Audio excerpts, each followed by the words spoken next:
Fikih ikhtilaf itu bahasan khusus untuk membahas hal-hal yang diperselisihkan dalam agama kita. Misal, dalam sholat baca bismillahnya ada yang disirkan, dijaharkan, nggak baca sama sekali, mana yang paling benar. Dalam hal misalnya sholat subuh, ya, ada kunut, ada yang tidak, mana yang harus diikuti. Dalam kita akan sujud, ada yang telapak tangannya duluan, ada yang lututnya duluan, mana yang tepat, ya. Itu bahasanya fikih ikhtilaf. Nah, ini pertanyaannya kita jawab. Apa yang dimaksud dengan madhab? Apakah kita bermadhab atau tidak? Saya ingin terangkan dengan cepat dulu, perhatikan ke sini, Bapak Ibu sekalian. Zaman Rasulullah SAW, beliau diutus untuk menerangkan ajaran Islam. Ya. Diberikan bekal oleh Allah supaya dengan ajaran Islam itu bisa baik, kembali kepada asalnya, diturunkan satu Al-Quran, wahyu yang langsung turun dari Allah. Yang kedua, diberikan kemampuan untuk menafsirkan dan menjelaskan kandungan Quran itu, disebut dengan hadis atau sunnah. Jelas sampai sini? Jadi tugas Nabi menyampaikan Quran, penyampaian ajarannya ini disebut dengan sunnah.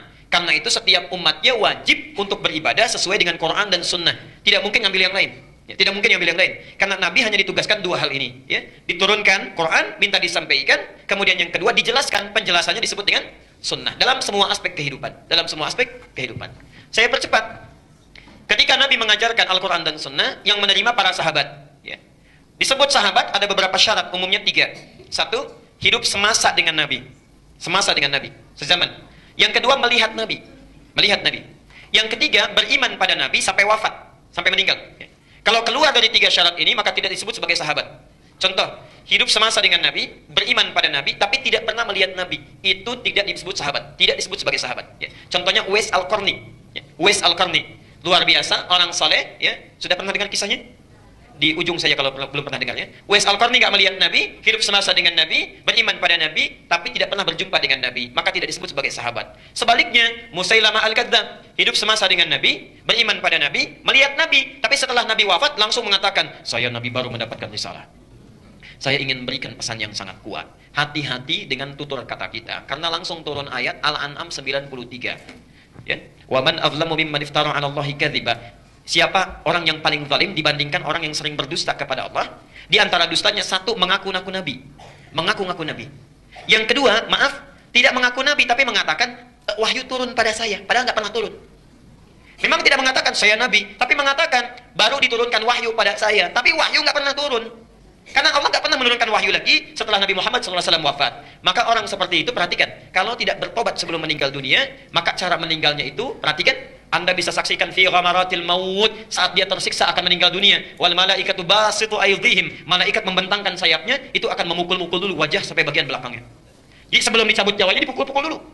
Yadribuna wujuhahum wa adbarahum, di ayat yang lain akan dipukul-pukul bagian depan sampai bagian belakangnya sampai sulit merasakan kesakitan luar biasa. Baru kemudian nyawanya dicabut. Hati-hati, hati-hati, ya. Para sahabat menerima Al-Quran dan Sunnah itu jarang sedikit yang menulis. Jarang yang menulis, tidak ada yang mengkodifikasikan kecuali 1-2 orang saja. Paling menulis di batu, di pelepah kurma dan sebagainya. Kebanyakan menghafal, Masya Allah. Orang Arab itu keistimewaannya itu kuat sekali katanya. Sekarang agak berkurang, sulit menemukannya. Tapi zaman Nabi, saya waktu kuliah di Tripoli, ada seorang staf namanya Ustadz Mabruk. Masya Allah. Beliau sudah menginput data ribuan mahasiswa. Saya jalan dengan kawan namanya Mas Bahrus ya. Ketika kami jalan bertemu beliau, ditanya, ya Syekh man hadha? Saya bilang, hadha Mahrus, ini Mahrus. Mahrus bin Fulan, bin Fulan, bin Fulan, bin Fulan, disebutkan sampai 5 kakeknya ke atas. Dari sekian ribu mahasiswa yang gak pernah lihat wajahnya. Itu keutamaan orang Arab. Ya. Karena itu mereka hafal Quran, walaupun tidak menulis.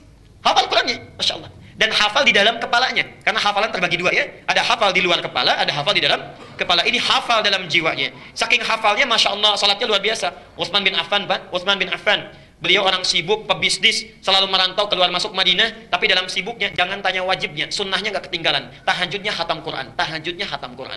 Umar bin Khattab gak mau kalah, sehari semalam 4 kali khatam Quran, 2 kali siang, 2 kali malam. Kita ada di mana? Sesibuk apa? Sesibuk apa? Sibuk nggak sempat hafal Quran, Masya Allah. Cita-cita paling tinggi masuk surga, surganya Firdaus bersama Nabi. Baca Quran susah. Sini. Kemudian sahabat Nabi SAW meninggal dunia. Sahabat mulai mengajarkan ajaran Nabi kepada para tabi'in, ya, para tabi'in, generasi setelah sahabat. Nah, zaman tabi'in ini, kemudian juga ke tabi'ut tabi'in, metode hafalan, ya, itu sudah mulai bertambah dengan catatan, mulai dicatat. Ya. Karena maaf, sahabat saat Nabi meninggal mulai menyebar. Ya. Ali bin Abi Thalib ke Kufah, Mu'adz bin Jabal kemudian ke Yaman, ya. Ada yang kemudian sampai Sa'ad bin Abi Waqqas ke Nusantara, abad ke-7, ya, ke wilayah Barus, 414 km dari kota Medan, ya. Sampai ke Nusantara, Masya Allah. Sampai ke Nusantara. Karena sahabat ini menyebar, ya, Muawiyah bin Abi Sufyan sampai melakukan perjalanan sampai ke wilayah Afrika, ya, Afrika Utara, dengan tukang cukurnya Nabi. Tukang cukurnya Nabi itu wafatnya di Libya, ya. Ada kuburannya di situ. Kemudian Muawiyah, Amr bin As, ya, melakukan perjalanan. Muawiyah bin Abi Sufyan juga, kemudian ada masjidnya di Syria, ya. Artinya keluar wilayah Hijaz, menyebar. Ada yang ke Afrika, ada yang kemudian Afrika Utara umumnya, masuk lewat Libya, sebelumnya Mesir, kemudian Tunisia, ada Maroko, ada Aljazair, nyebrang ke Andalusia, Spanyol sekarang. Perhatikan sini, saya teruskan. Kemudian ada sebagian lagi ke wilayah Persia. Persia bukan Arab, Irak, Iran itu bukan Arab, ya. Ada yang ke Irak, ada yang ke macam-macam. Ada yang selanjutnya dari mulai ke Yaman, Hadramaut, Mu'adz bin Jabal sampai dengan ke Asia, ada yang ke Asia. Nah, karena negara-negara ini bukan bagian dari negara Arab, sudah menyebar, maka maaf, satu, pemahaman terhadap Islamnya nggak sama dengan generasi sebelumnya. Kekuatan hafalannya berbeda. Maka cara mereka belajar dari sahabat untuk menguatkan hafalan dan meyakinkan ditambah dengan catatan. Mulailah mengkodifikasikan ajaran-ajaran Nabi. Jelas sampai di sini? Pelan-pelan. Nah, generasi yang belajar langsung dari para sahabat, tabi'in dan dari tabi'ut tabi'in, langsung belajar dari mereka, kemudian menghimpun, itu dibatasi sampai dengan tahun 200 Hijrah. Sampai tahun 200 Hijrah, ya. Jadi generasi emas itu yang menghimpun langsung murni dari sumbernya sampai tahun 200 Hijrah. Itulah yang dikenal dengan ulama salafus saleh. Salafus saleh. Di antara salafus saleh itu yang paling bersinar, yang ingatannya sangat kuat, kemampuan nalarnya tajam, hebat dalam merumuskan, ada 4 orang ulama. 4 ulama. Siapa mereka? Saya percepat. Satu diantaranya Abu Hanifah, ya. An-Nu'man bin Bashir, yang lahir tahun 80 Hijrah, wafat tahun 150 Hijrah, ya. Beliau berada di daerah Irak, ya, di Irak. Kemudian Malik bin Anas, ya, lahir tahun 93 Hijrah, wafat tahun 179 Hijrah. Itu tinggal sampai meninggalnya di Madinah terus.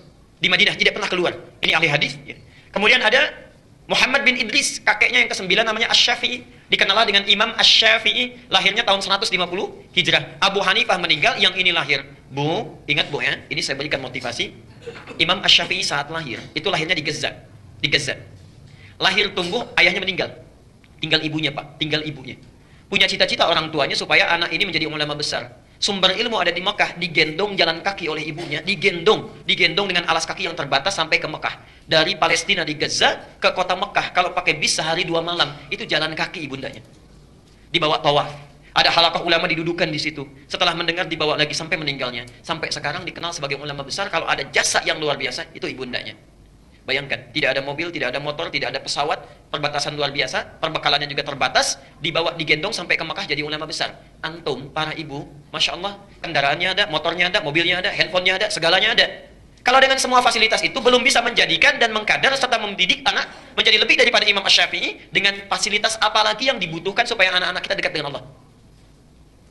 Ahmad bin Hanbal, muridnya Asy-Syafi'i, tahun 164 Hijrah, wafat 241 Hijriah. Nah, Bapak Ibu sekalian, keempat ulama inilah yang kemudian menghimpun, sekali lagi, menghimpun semua ajaran-ajaran Nabi yang disampaikan pada para sahabat, termasuk juga kepada para tabi'in, ditulis oleh mereka di kitab-kitabnya. Nah, ini yang paling penting. Lihat sini. Ajaran yang dihimpun dari Nabi itu ada 2 sifat. Ada 2 sifat. Satu,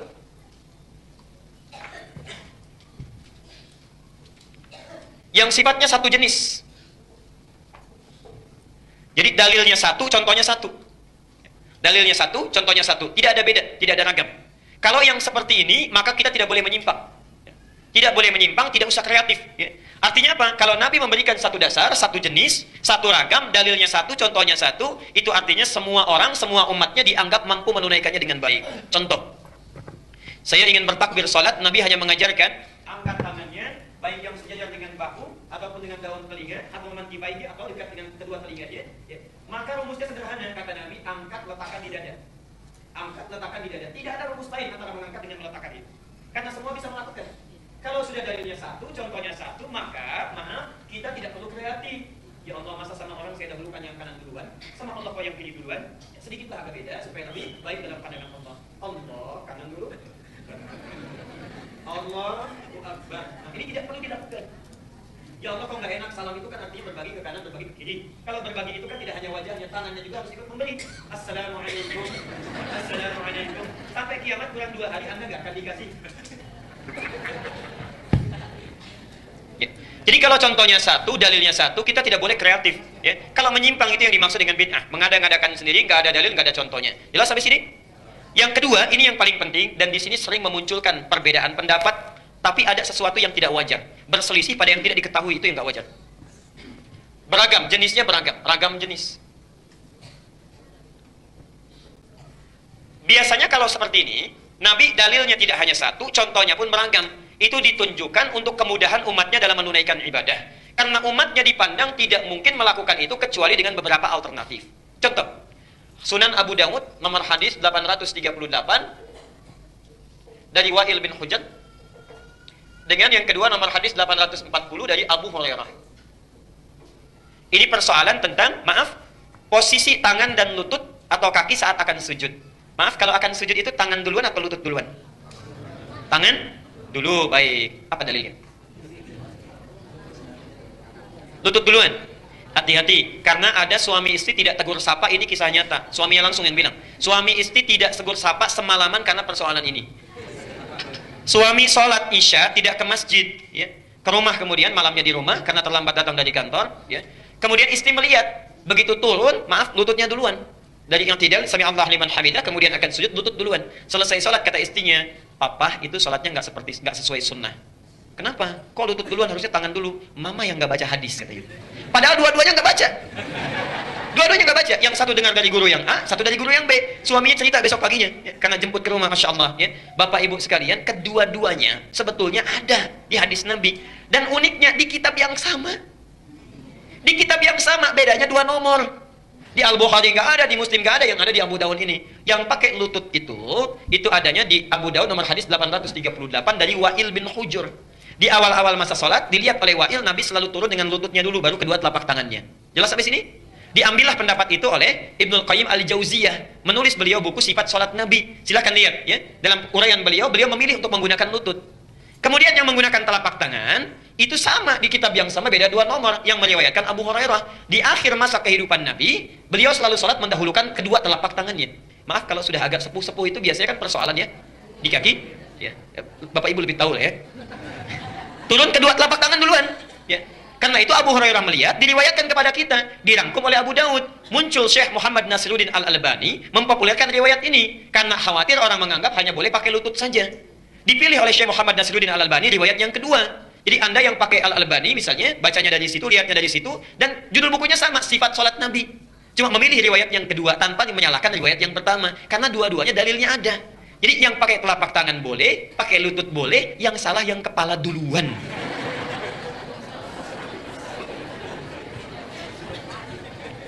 Belum apa-apa sudah rame, ya, ini yang benar, ini yang salah. Kalau dua-duanya ada hukum, yang sumbernya ada, dalilnya dari Nabi, maka itu prinsipnya kemudahan. Karena nggak bisa. Coba kalau Anda misalnya pilih pakai tangan saja. Kalau tangan nggak bisa, mau pakai apa coba? Kemungkinan cuma 2. Kalau nggak pakai lutut, pakai telapak tangan. Itu sederhananya. Jelas sampai sini? Nah, maka dalam hal demikian, itu ragam boleh memilih. Tapi ada ikatannya. Diikat muqayyadun bid dalil, bil adillah. Dalilnya ada, contohnya ada, lakukan. Nggak ada dalil, nggak boleh. Jelas sampai sini? Nah, kedua ini dirangkum oleh 4 bintang ulama ini. Dikumpulkan semuanya. Nah, kumpulan semuanya ini, baik yang satu jenis ataupun ragam jenis, disebut dengan manhaj. Manhaj. Ya.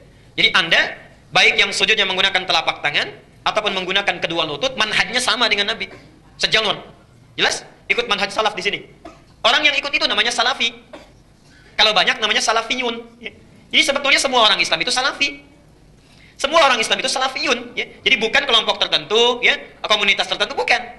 Tapi semuanya itu salafi. Nah, istilah-istilah salafi yang muncul sekarang ini sebetulnya itu tren yang ingin mengembalikan kepada ajaran yang ini. Tadinya ada yang menyimpang, maaf, kuburan dijadikan sebagai sesembahan, doa-doanya tidak tepat, kemudian pindah dari orang kemudian kepada hewan. Cuma di Indonesia yang hewan itu jadi kiai, ada kiai selamat gitu kan? Nah, sudah cukup dengan hewan kemudian pindah kepada benda, keris jadi kiai. Ada kiai banyak tuh. Sekarang di guru di Belanda namanya Kiai Nogosiluman. Kiai Nogosiluman itu kerisnya Pangeran Diponegoro. Anggaran banyak untuk mencari keris itu. Gak cukup dengan keris, sekarang muncul Kiai Akik, macam-macam. Itu keliru.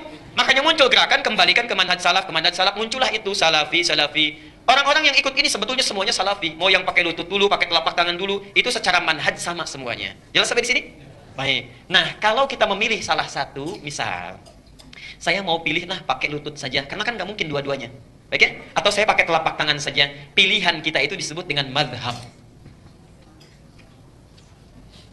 Jadi semuanya disebut dengan manhaj, pilihannya disebut dengan madhab. Singkatan dari madzhaba ilaihi. Satu yang dipilih untuk memudahkan ibadah. Contoh, bismillah itu bacanya bisa 4 cara. Satu disirkan, kedua dijaharkan, ada 70 hadis itu.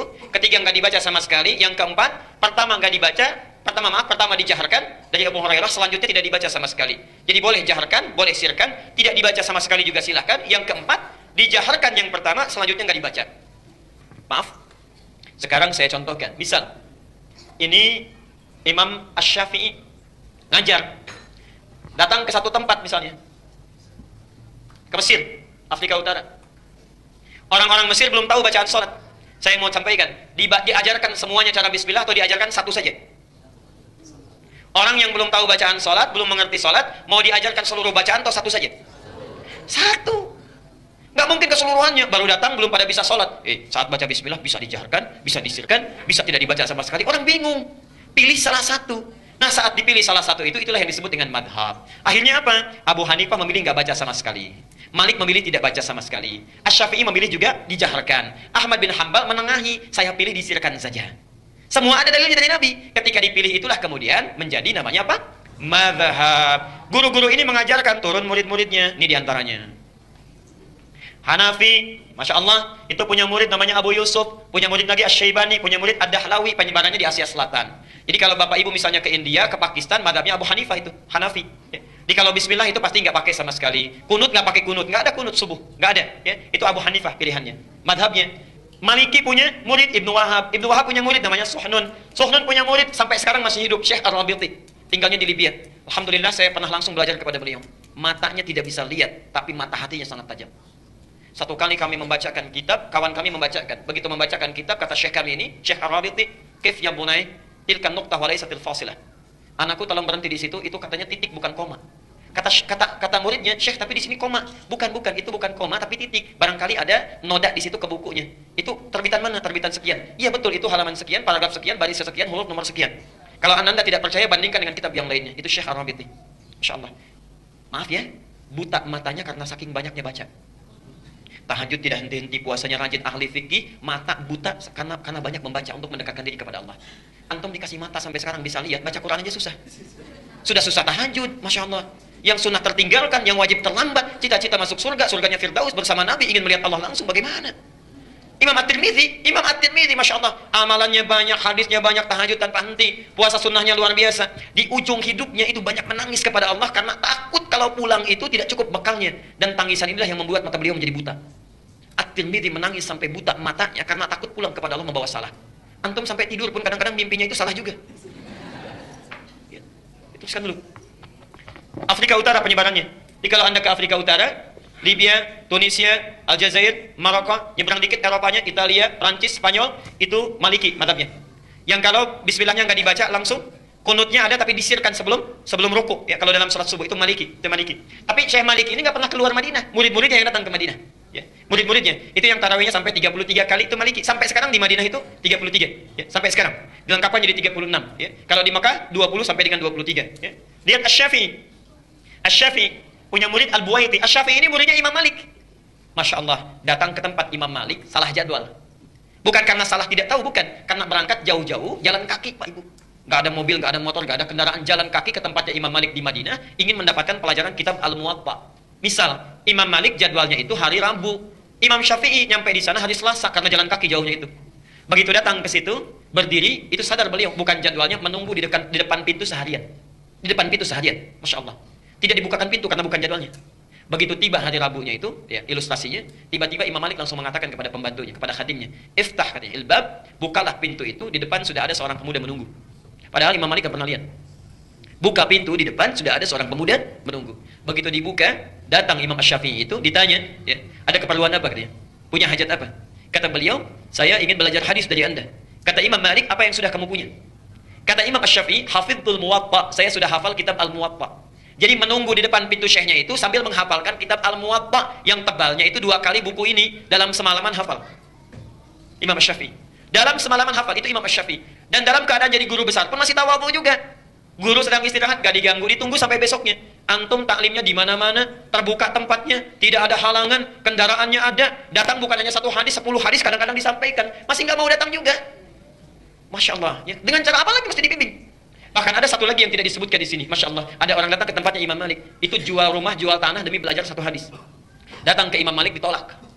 Gak mau pulang. Kata Imam Malik, cambuk orang itu. Ke pembantunya, cambuk. Begitu dicambuk sekali, 2 kali, 8 kali. Setelah dicambuk 8 kali, orang ini merintih mengatakan, Anda zalim syekh, katanya. Kata Imam Malik, kenapa? Saya sudah jual tanah, jual rumah untuk kesini belajar hadis, tapi Anda pukuli saya, Anda zalim. Lalu apa mau kamu? Sesuai dengan jumlah cambukan tadi, berikan saya 8 hadis. Diberikan oleh Imam Malik 8 hadis untuk membayarnya. Kata orang tadi, Syekh kurang, tolong cambuk lagi sebanyak-banyaknya.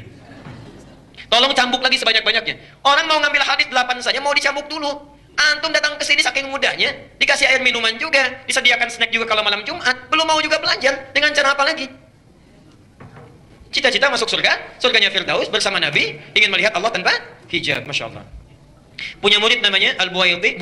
Buwaiti punya murid namanya Al-Bukhari. Jadi Imam Al-Bukhari yang nulis kitab Sahih, ya. Sahih Al-Bukhari itu muridnya Al-Buwaiti, mazhabnya Syafi'i. Kemudian Wahbah Az-Zuhaili, saya pernah bertemu beliau di Tripoli, ya. Ini orang Syria, sampai sekarang masih hidup. Di antara karyanya Al-Fiqhul Islami wa Adillatuhu, ya. Wahbah Az-Zuhaili, penyebarannya Asia Tenggara banyaknya, umumnya Asia Tenggara. Kemudian Ahmad bin Hanbal Hambali, punya murid namanya Al-Athram, punya murid lagi Syekhul Islam Ibnu Taimiyah, ya, itu Hambali. Kemudian Ibnu Qayyim Al-Jauziyah sampai berakhirnya di Syekh Al-Albani. Penyebarannya di Teluk, ya. Sekarang di Saudi Arabia, misal di Uni Emirat Arab, di Qatar, itu umumnya mazhabnya Hambali. Yang kalau salat bismillahnya disirkan, yang enggak ada kunutnya kecuali nazilah dan sebagainya, itu Hambali. Jelas sampai di sini? Nah, Indonesia apa?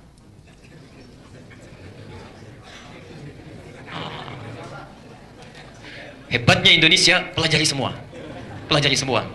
Maka guru-guru kita itu, Masya Allah, ada yang datang ke Afrika Utara belajar ke Mesir, ya. Ada datang ke Asia Selatan, ke Pakistan. Ada datang ke Timur Tengah, ke Mekah, Masya Allah. Ada yang ke Madinah, macam-macam. Dan itu sudah dulu berlangsung. Dipelajari keseluruhannya. Saya berikan contoh misalnya, orang Surabaya belajar ke Mesir. Orang Jakarta, misalnya, belajar ke Mekah. Orang Padang, misalnya, belajar ke Irak, misal saja. Dipelajari semua. Afrika Utara, mazhabnya tadi apa? Maliki, ya. Yang bismillahnya nggak dibaca sama sekali, ya. Masya Allah. Asia Tenggara, apa mazhabnya tadi? Syafi'i, yang bismillahnya dijaharkan. Di Teluk, mazhabnya apa? Hambali, yang bismillahnya disirkan. Belajarlah di situ. Pulanglah ke Indonesia, Masya Allah. Saat pulang ke Nusantara, misal, datanglah tiba-tiba orang Surabaya ke Jakarta, bermakmum di Jakarta. Yang Surabaya ini karena belajar dari Afrika Utara Mesir, ya, bismillahnya dijaharkan, ya, maaf. Mazhab Maliki kalau Mesir terbagi 2. Misal ke Libya, bismillahnya tidak dibaca sama sekali, ya. Kemudian yang di sini karena belajar ke wilayah yang sifatnya Syafi'i, ya, bismillahnya dijaharkan. Ketika datang orang Surabaya ke Jakarta, bermakmum di belakang yang kemudian tidak dibaca sama sekali, dibaca bismillahnya dijaharkan, Bismillahirrahmanirrahim. Ini belum pernah dengar. Ngaco nih sholatnya nih. Harusnya nggak dibaca nih. Ya. Yang ini juga begitu. Yang ini belajar, ya, Masya Allah. Yang tadinya disirkan dari Teluk, dari Mekah misalnya, datang ke wilayah Surabaya, bermakmum di sini, nggak dibaca sama sekali. Salah nih sholatnya nih. Ini kejadian sampai sekarang. Saya tugas di Mekah 2010, menerima jemaah haji yang pertama. Begitu datang sholat, Masya Allah, isya'nya sholat di situ, Allahu Akbar. Imamnya disirkan, Alhamdulillahi Rabbil Alamin. Imamnya Muhammadiyah sendiri. Begitu sholat subuh, imamnya nggak kunut. Lengkap sudah itu. Apa saya bilang kan, semalam Muhammadiyah katanya nggak kunut. Padahal nggak ada Muhammadiyah, nggak ada NU dari zaman Nabi, Masya Allah. Dan yang paling hebat, dua pendiri ormas besar itu bersaudara dan belajarnya sama-sama berangkatnya bareng, satu nasab yang sama, belajar di satu guru yang sama, kembali yang sama, punya misi yang berbeda. Yuk kita buktikan. Saya agak panjangin sebentar nih, ya.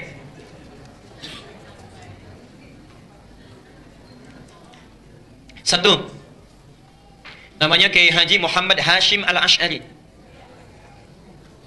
Muhammad Hashim Al-Ash'ari.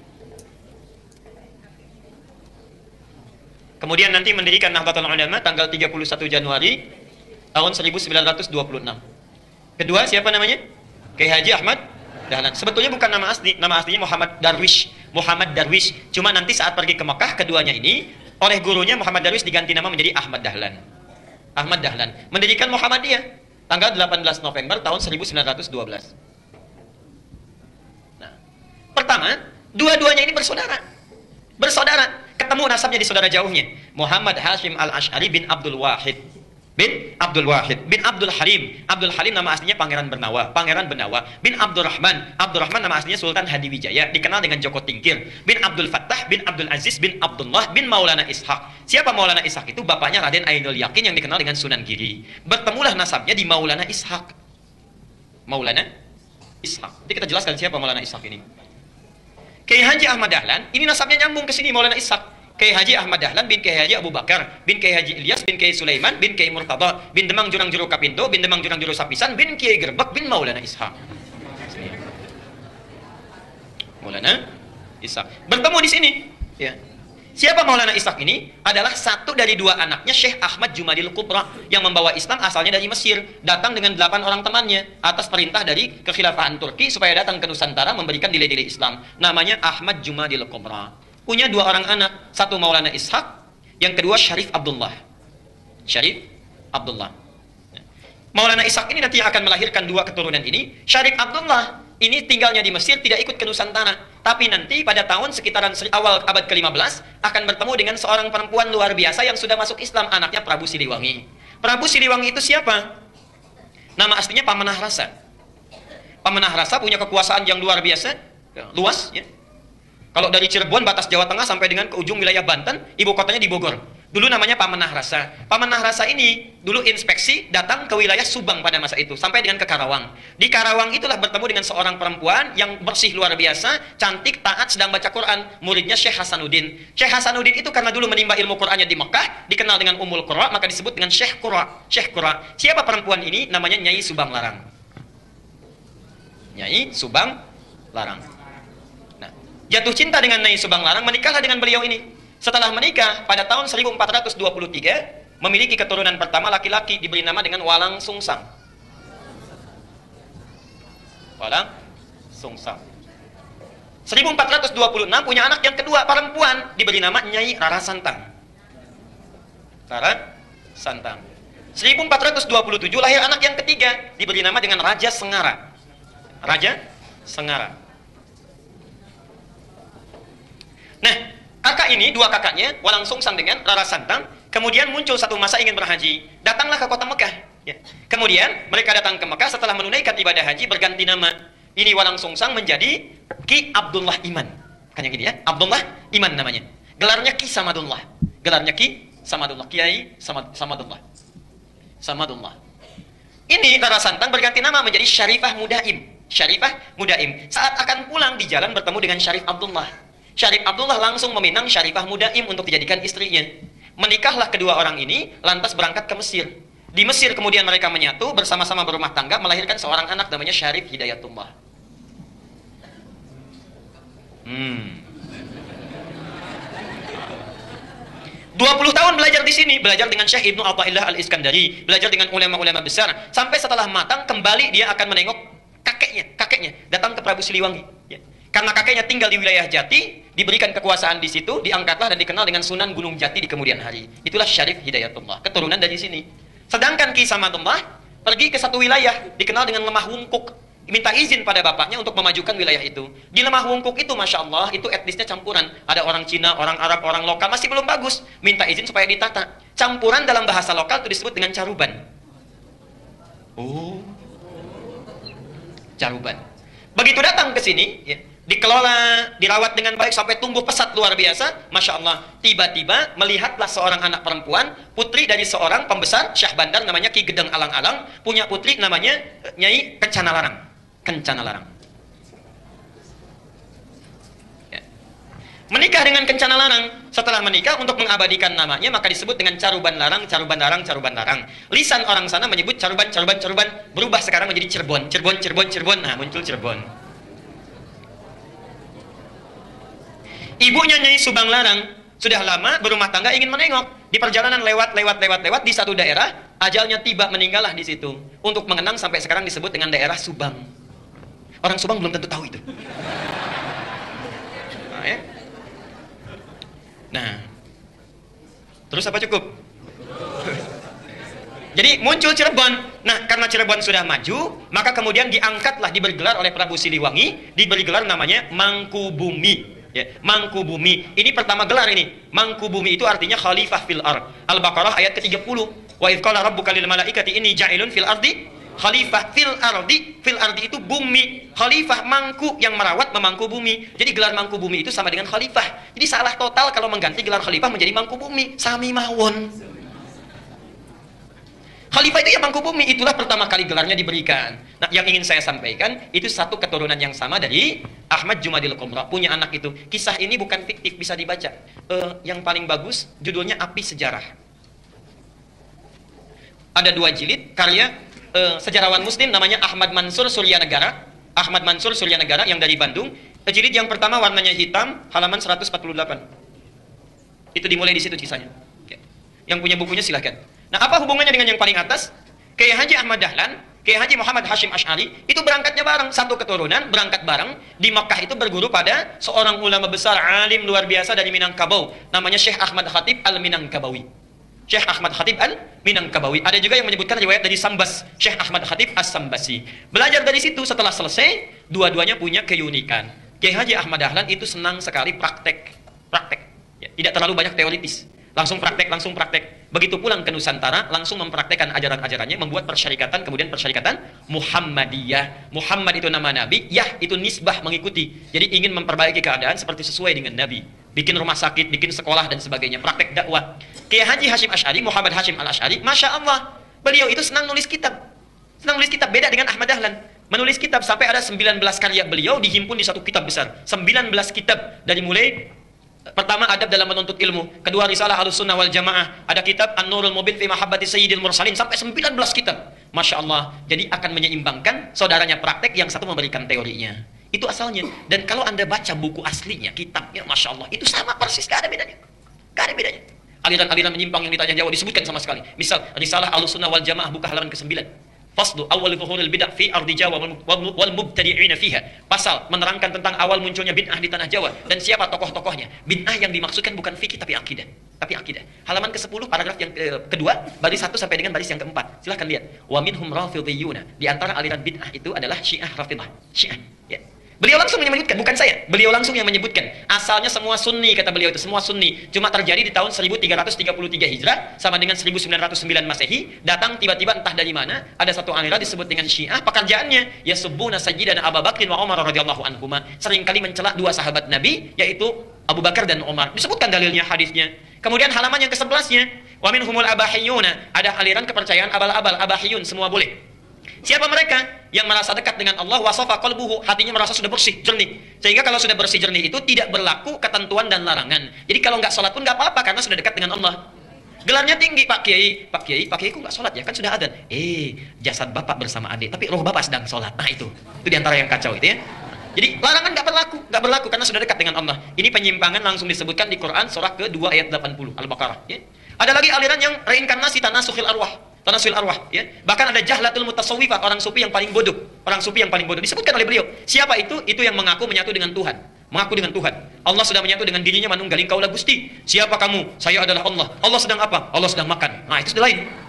Jadi itu diantara kitab-kitab beliau. Nah, jadi tidak ada bedanya. Kisah yang terakhir yang ingin saya tutup, satu kali muridnya Kiai Haji Hashim Asy'ari itu berkunjung ke Kauman ke Jogja. Karena Ahmad Dahlan pulang ke Kauman, Hashim Asy'ari pulang ke Tebu Ireng ke Jombang. Datanglah dari Jombang itu, kemudian ke wilayah Kauman, dilihat di situ. Kok ini beda ya, katanya. Balik lagi ke Tebu Ireng. Syekh, katanya, itu ada aliran di Kauman yang menyimpang. Bagaimana caranya? Begini. Siapa orang yang namanya sekian? Ciri-cirinya bagaimana seperti ini? Itu bukan menyimpang. Itu saudara saya. Bantu sana balik lagi. Masya Allah. Ketika membantu balik lagi, kemudian sampai di situ berumah tangga, punya anak namanya Ahmad Azhar Bashir. Sampai kemudian jadi pimpinan pusat Muhammadiyah. Yang digantikan oleh Amin Rais, digantikan oleh Syafi'i Ma'arif, digantikan Din Samsudin. Agustus nanti mau muktamar itu. Mau diganti lagi karena sudah 2 periode. Saya baca itu. Jadi saya tahu itu, ya. Sama juga NU juga begitu, sama sampai sekarang, sampai Aqil Siraj, ya. Hasyim Muzari digantikan Aqil Siraj, sekarang mau nyalon lagi yang kedua itu, ya. Jadi insya Allah baca. Dengan membaca itu menambah wawasan kita, jadi paham, bersikap kita bijak. Saya semua dibaca, walaupun yang dibaca itu tidak semua harus diamalkan. Saya baca, informasi saya baca. Bapak Ibu mau tanya apa saja, insya Allah kalau tahu saya jawab. Tanya musik, saya nggak pernah main musik, saya nggak suka dan bukan bagian dari hal yang penting. Tapi teorinya saya hafal. C, D, E, F, G, A, B, C, G, A, B, C, D, F, G, D, F, G, A, B, C, D, A, B, C, D, F, G, A, F, G, A, B, C, D, E, B, C, D, F, G, A, B, B, C, D, B, C, D, B, C, D, C, saya tahu itu. Ya. Jadi bersikap dengan baik. Saya kira kita cukupkan dulu ya untuk hari ini.